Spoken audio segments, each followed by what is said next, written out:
अगर चीन की कम्युनिस्ट पार्टी को रोकना है तो शंघाई तक जाकर परमाणु हमला करने के अलावा कोई विकल्प नहीं है। अमेरिका के पूर्व US joint chief of staff ने 1958 में ताइवान पर चीन के हमले रोकने के लिए यही कहा था और खास बात यह है कि इसी चेतावनी के बाद चीन ने हमले रोक भी दिए थे। सवाल यह है कि क्या 2022 में भी अमेरिका ऐसा ही कर सकता है? ये सवाल इसलिए क्योंकि 2 दिन पहले शी जिनपिंग ने चीन की फौज को विदेशों में स्पेशल ऑपरेशन को अंजाम देने के ऑर्डर पर दस्तखत कर दिए और आज चीन ने अपने तीसरे सबसे बड़े एयरक्राफ्ट कैरियर को भी समंदर में उतार दिया है। इस बीच बीजिंग के ताइवान पर कब्जे को लेकर एक सनसनीखेज रिपोर्ट सामने आई है। यूरोप में छिड़ी भीषण जंग के बीच ड्रैगन के विस्तारवादी फॉर्मूले को सामने रखती ये एक्सक्लूसिव रिपोर्ट देखिए।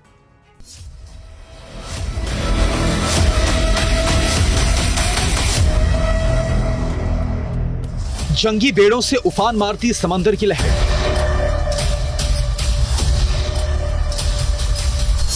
फाइटर प्लेन की गर्जना से गूंजता आकाश,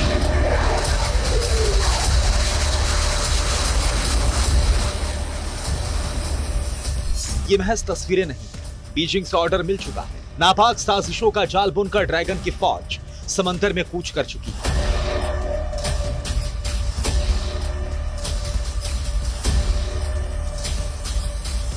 मकसद है माओ के मुल्क की 8 दशक पुरानी कसक ताइवान की तबाही।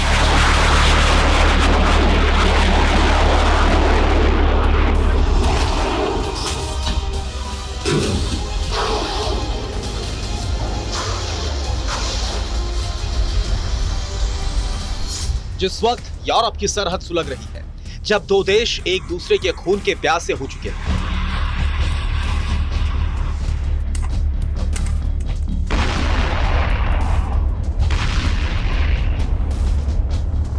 जब हर बीतते दिन के साथ विश्व युद्ध की आशंका और मजबूत होती जा रही है,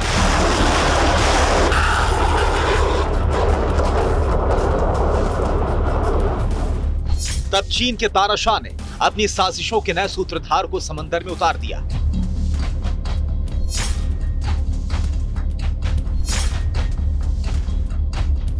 चीन ने अपना तीसरा एयरक्राफ्ट कैरियर लॉन्च कर दिया है।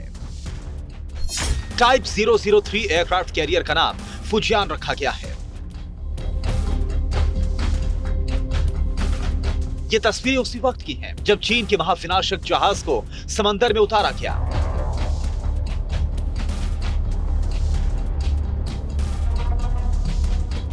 टाइप 003 श्रेणी का ये एयरक्राफ्ट कैरियर अपने आकार में अमेरिका के एयरक्राफ्ट कैरियर फोर्ड और निमित्ज को टक्कर देता है।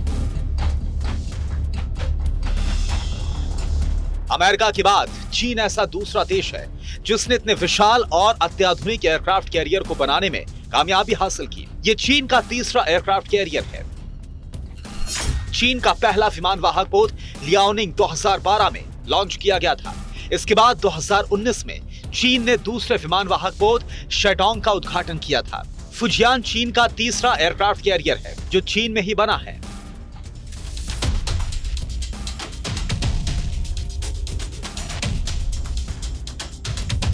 चीन ने ये युद्धपोत ऐसे वक्त में समंदर में उतारे हैं जब 2 दिन पहले ही जिनपिंग ने चीनी सेना के विदेशों में स्पेशल मिलिट्री ऑपरेशन करने के ऑर्डर पर दस्तखत किए हैं।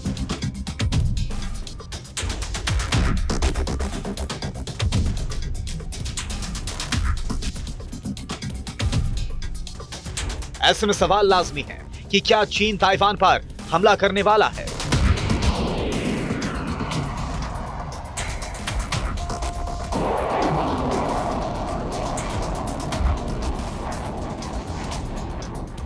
अक्सर कहा जाता है कि चीन ताइवान पर कब्जा कर लेगा और जब से रूस ने यूक्रेन पर अटैक किया है तब से यह आशंका और जताई जा रही है।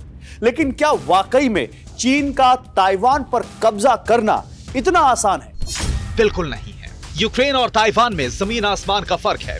ना ही जिनपिंग प्रेसिडेंट पुतिन जैसा रिस्क लेने के बारे में सोच सकते हैं। तो फिर चीन क्यों बार बार ताइवान की सरहद में घुसपैठ करता रहता है?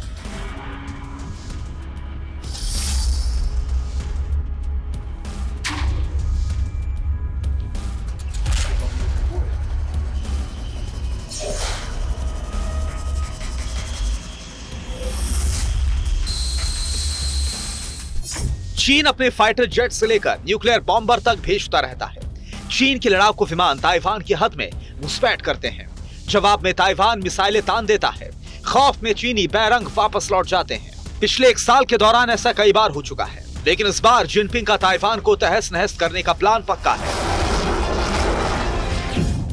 यूक्रेन का वजूद मिटा रहे रूस को देखते हुए चीन भी ताइवान के खिलाफ क्या वही नीति अपनाने वाला है, आपको विस्तार से समझाते हैं। रिपोर्ट्स के मुताबिक चीन ताइवान पर सीधा हमला नहीं करेगा। पहले ताइवान के छोटे द्वीपों पर कब्जा करेगा, जिसके बाद ताइवान के बड़े द्वीपों पर धावा बोल सकता है।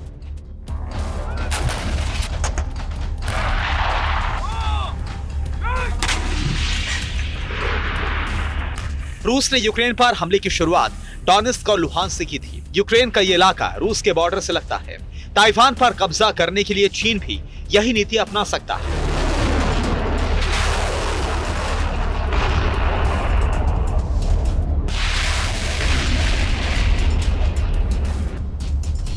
नक्शे में देखेंगे तो चीन की दक्षिणी सरहद पर किनमैन और मत्सु द्वीप नजर आते हैं। इन दोनों द्वीपों का चीन के बॉर्डर से सिर्फ 10 किलोमीटर का फासला है, लेकिन इन द्वीपों पर ताइवान का शासन है। माना जा रहा है कि चीन सबसे पहले इन्हीं 2 द्वीपों पर बारूद बरसाएगा।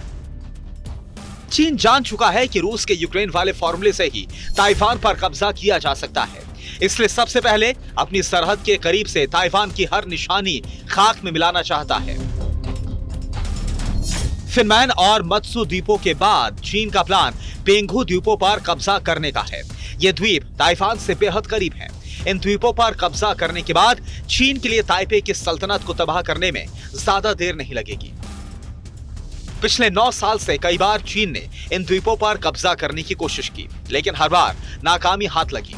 इसलिए इस बार जिनपिंग की लाल सेना पूरी तैयारी के साथ धावा बोलना चाहती है।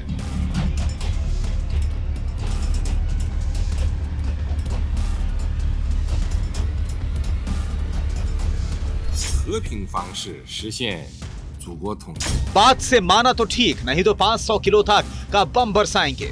रूस और यूक्रेन युद्ध के 114 दिन बाद बीजिंग के शातिरों की जंग की सनक उफान मारने लगी है। माना जा रहा है कि चीन 10 लाख सैनिकों के साथ ताइवान पर हमला कर सकता है। ताइपे पर बारूद बरसाने के लिए सबसे घातक ड्रोन का इस्तेमाल कर सकता है।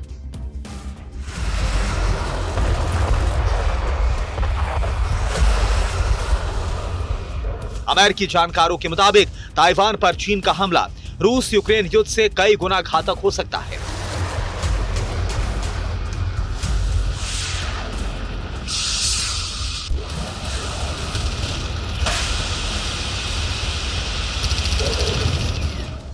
पिछले कुछ साल के दौरान चीन दुनिया की सबसे बड़ी नेवी तैयार कर चुका है, जो दुनिया के लिए सबसे मॉडर्न युद्धपोतों के साथ ही घातक हथियारों से लैस है। इसलिए आशंका जताई जा रही है कि हमले की सूरत में चीन ताइवान स्ट्रेट को पूरी तरह से ब्लॉक कर सकता है, जिससे ताइवान को मिलने वाले हथियारों का रूट पूरी तरह से ठप किया जा सके।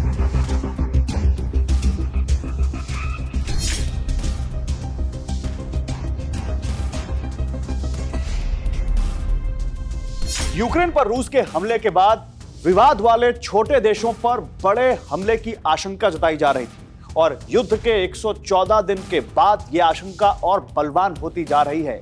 लेकिन सवाल है कि क्या अमेरिका यूक्रेन की तरह ही ताइवान को भी हथियार देकर अपना पल्ला झाड़ लेगा? इन सवालों का जवाब फिलहाल कोई नहीं जानता है, लेकिन समंदर की लहरों पर जंगी बेड़ों की उथल पुथल किसी बड़ी त्रासदी का इशारा कर रही है।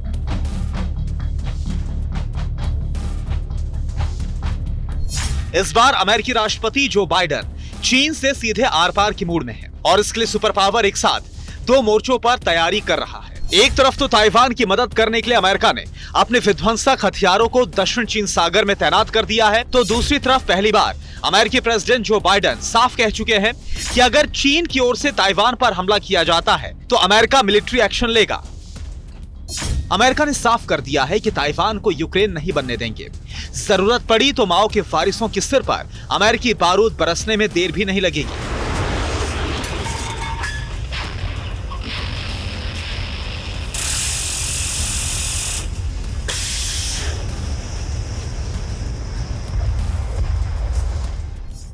ताइवान को अमेरिका हथियारों की खेप तो दे ही रहा है। अमेरिका के इस इफादे पर एतबार कर ताइवानी बीजिंग के तानाशाह को धमकाने में भी पीछे नहीं है। ताइवान को भी एहसास हो चुका है कि इस बार जिनपिंग के शागिर्द जिद ठान चुके हैं, इसलिए ताइवान ने भी मोर्चाबंदी तेज कर दी है। चंद दिन पहले ताइवान ने चीन को अपनी मारक मिसाइलों की ताकत दिखाई। ड्रिल में अमेरिका से मिली पैट्रियट मिसाइलें भी शामिल थीं।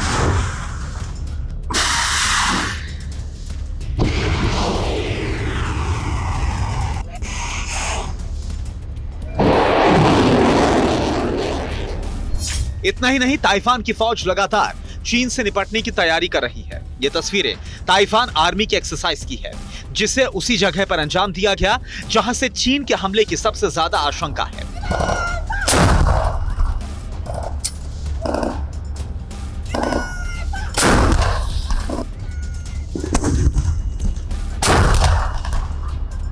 ताइवान जानता है कि आज नहीं तो कल चीन से निपटना तय है।